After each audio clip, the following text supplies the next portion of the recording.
आज हम physics one-liner का क्वेश्चन यानी क्लास नंबर 2 करेंगे।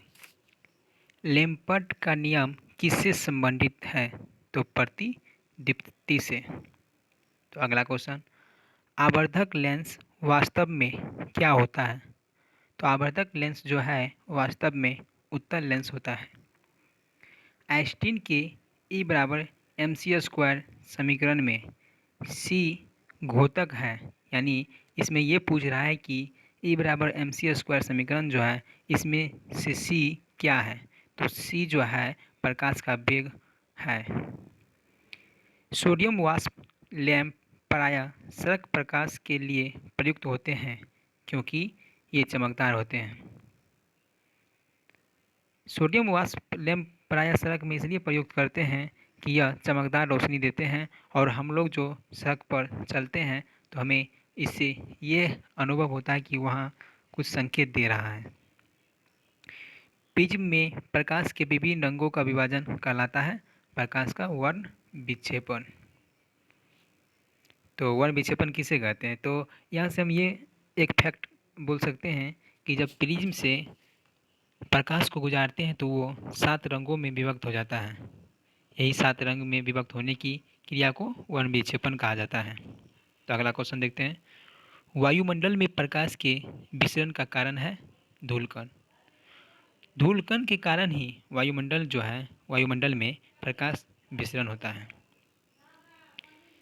चंद्र सतह पर एक प्रक्षेपक को दिन के समय आकाश दिखाई देगा काला। एक गोलाकार वायु का बुलबुला किसी कांच के टुकड़े में अंततः स्थापित है। उस बुलबुले से गुजरती हुई प्रकाश की किरण के लिए वह बुलबुला किसकी तरह व्यवहार करता है? तो अपसारी लेंस की तरह। खतरे के संकेतों के लिए लाल प्रकाश का प्रयोग किया जाता है क्योंकि इसका प्रकीर्णन सबसे कम होता है और तरंगदैर्घ्य सबसे अधिक होता है। लाल रंग का तरंगदैर्घ्य सबसे अधिक होता है जबकि बैंगनी रंग का तरंगदैर्घ्य सबसे कम होता है। चलिए अगला क्वेश्चन देखेंगे। समुद्र नीला प्रतीत होता है आकाश के परावर्तन तथा जल के कणों द्वारा प्रकाश के प्रकीर्णन के कारण। अस्त होते हुए सूरज लाल किस कारण दिखाई देती है? यानी जब सूरज अस्त होता है तो वह जो लाल दिखाई देता है वह प्रकीर्णन के कारण दिखाई देता है। इंद्रधनुष में किस रंग का विक्षेपण अधिक होता है? तो बैंगनी रंग का। तारे आकाश में वास्तव में जितनी ऊंचाई पर होते हैं वे उससे अधिक ऊंचाई पर प्रतीत होते हैं। इसकी व्याख्या किसके द्वारा की जा सकती है? वायुमंडलीय अपवर्तन के द्वारा। किसी गाड़ी के अग्रदीप से प्रकाश का शक्तिशाली समंदर पुंज पाने के लिए क्या उपयोग में लाना चाहिए? तो अवतल दर्पण। दाढ़ी बनाने वाले के यहाँ यानी कि दाढ़ी बनाने के लिए काम में लाते हैं अवतल लेंस। जब हम लोग नाई के पास जाते हैं तो वो जो लेंस बना होता है वो अवतल लेंस होता है। दूरदृष्टि दोष के निवारण में काम आते हैं उत्तल लेंस। दूरदृष्टि दोष को उत्तल लेंस के द्वारा दूर किया जाता है जबकि निकट दृष्टि दोष को दूर करने के लिए अवतल लेंस का प्रयोग करते हैं। कार चलाते समय अपने पीछे के यातायात को देखने के लिए आप किस प्रकार के दर्पण का उपयोग करना चाहेंगे? उत्तल दर्पण। हम लोग जो बाइक चलाते हैं उसमें भी उत्तल दर्पण का प्रयोग किया रहता है। मानव आँख की रेटिना पर कैसा प्रतिबिंब बनाता है? वास्तविक तथा उल्टा। साबुन के पतले झाग में चमकदार रंगों का बना किस परिघटना का परिणाम है? बहुलित परावर्तन और व्यतिकरण।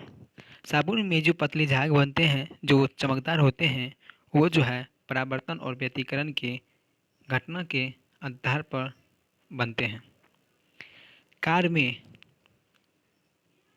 हास्यावलोकन किस प्रकार के शीशे का प्रयोग होता है?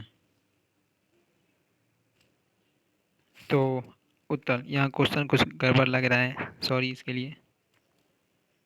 यदि एक निकट दृष्टिग्रस्त नेत्र का सुदूर बिंदु 200 सेंटीमीटर है तो लेंस की क्षमता क्या है?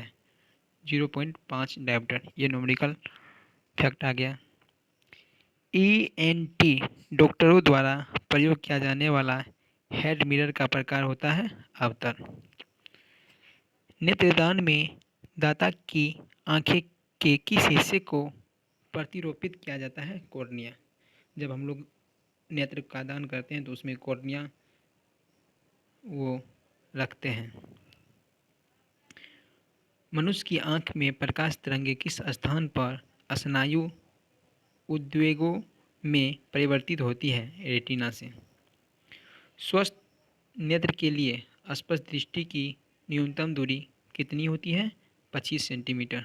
और दूर के लिए अनंत। यदि कोई व्यक्ति दूर की वस्तुओं को स्पष्ट नहीं देख सकता है तो उसकी दृष्टि में कौन सा दोष होगा? निकट। निकट दृष्टि दोष में निकट की वस्तु स्पष्ट देखा जा सकता है जबकि दूर की वस्तु को स्पष्ट नहीं देख सकते हैं। इसी प्रकार दूर दृष्टि दोष में दूर की वस्तु को स्पष्ट रूप से देखा जा सकता है जबकि निकट की वस्तु को स्पष्ट नहीं देखा जा सकता है। निकट दृष्टि दोष से पीड़ित व्यक्ति को दूर की वस्तुएं दिखाई नहीं देती है, यह हमने पहले ही बता दिया आपको। निकट दृष्टि दोष से पीड़ित व्यक्ति के चश्मे में अवतल लेंस का प्रयोग किया जाता है। दूर दृष्टि दोष से पीड़ित व्यक्ति को निकट की वस्तुएं दिखाई नहीं देती है, ये भी हमने पहले बता दिए। प्राथमिक रंग है। प्राथमिक रंग क्या है? वे रंग जो अन्य रंगों के मिश्रण से उत्पन्न किए जाते हैं उसे प्राथमिक रंग कहते हैं। प्राथमिक रंग कौन कौन से हैं? तो पहला लाल, हरा, नीला। इसका ट्रिक था लहन, लो हो नो, लो से लाल, हो से हरा, नो से नीला। पेट अथवा शरीर के अन्य आंतरिक अंगों के अन्वेषण के लिए प्रयुक्त तकनीक एंडोस्कोपी आधारित है पूर्ण आंतरिक परावर्तन परिघटना पर। पानी की टंकी को ऊपर से देखने पर कम गहराई दिखाई देने का कारण है अपवर्तन। चटका हुआ कांच चटकीला प्रतीत होता है पूर्ण आंतरिक परावर्तन के कारण। मरीचिका एक उदाहरण है प्रकाश के अपवर्तन और पूर्ण आंतरिक परावर्तन का। मरीचिका का मतलब क्या होता है? देखिए, जब हम रेतीला क्षेत्र में जाते हैं, जैसे कि राजस्थान में रेतीला क्षेत्र जाएंगे, जैसे थार मरुस्थल की तरफ जाएंगे तो वहाँ पर हमें दूर से देखने पर पानी का अभाव होता है, लेकिन वो वास्तव में पानी नहीं होता है। यही जो हमें दृष्टिभ्रम होता है उसे ही मरीचिका का कहते हैं। यह मरीचिका अपवर्तन और पूर्ण आंतरिक परावर्तन के कारण होता है। चलिए अगला क्वेश्चन देखिए। इंद्रधनुष कितने रंग दिखता है? तो 7। अब हीरा चमकदार दिखाई देते हैं सामूहिक आंतरिक परावर्तन के कारण। प्रकाश की किरण को पूर्ण आंतरिक परावर्तन के लिए किससे गुजरना होता है? तो कांच से और जल से। वह अंतरिक्ष में बाह्य अंतरिक्ष में किसी अंतरिक्ष यात्री को आकाश कैसा दिखाई देगा? तो काला।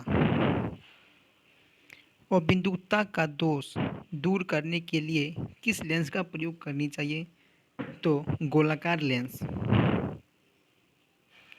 तो चलिए आज का हमारा क्वेश्चन पूरा हुआ। यदि आपको पसंद आए तो लाइक करें और चैनल को सब्सक्राइब करें। नेक्स्ट वीडियो में मिलते हैं फिर, तब तक के लिए जय हिंद जय भारत।